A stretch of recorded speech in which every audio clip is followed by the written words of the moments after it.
dans la présence de Dieu. À chaque fois que Dieu avait besoin de visiter Adam, il pouvait passer. Si vous n'arrivez pas à entrer dans la présence de Dieu, vous empêchez Dieu de vous utiliser. Parce que lorsque Dieu veut faire quelque chose sur la terre, alukabilo koza musika na ete alukabilo koza pembeni na ye. Alukabilo koza musika te.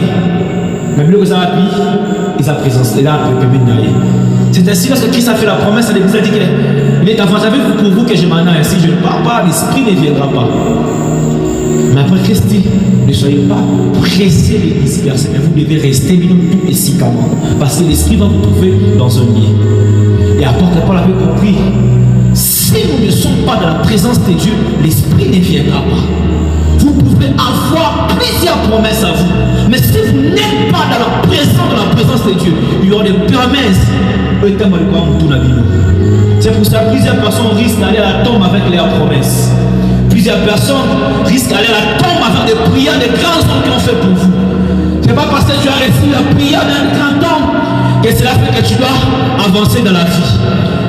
Oh, je vais accélérer, non, parce que pour moi, ça pourrait pour Namaï. Il s'est fait quelque chose de promesses de Dieu.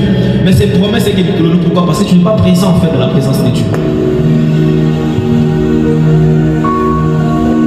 Écoute, après quelques temps, Adam a péché. Lorsqu'Adam a péché, Dieu a chassé Adam du jardin. Carrément, Adam a perdu la présence de Dieu.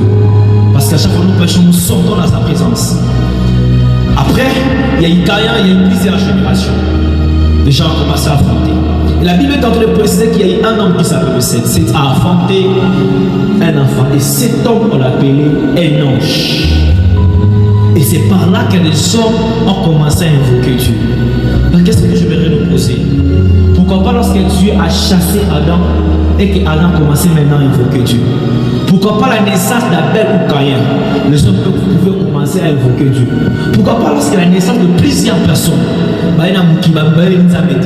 Mais Dieu attendait qu'il y a la naissance d'un homme qu'on appelait Enoch pour que les hommes commencent premièrement à prier. La naissance d'Enoch a apporté un réveil. L'absence d'Enoch, si Enoch n'est pas là, il n'y aura pas aussi la prière.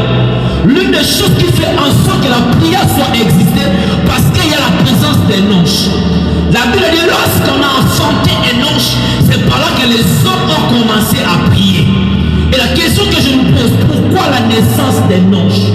Pourquoi pas la naissance d'Abel? Pourquoi pas la naissance de Seth? Pourquoi pas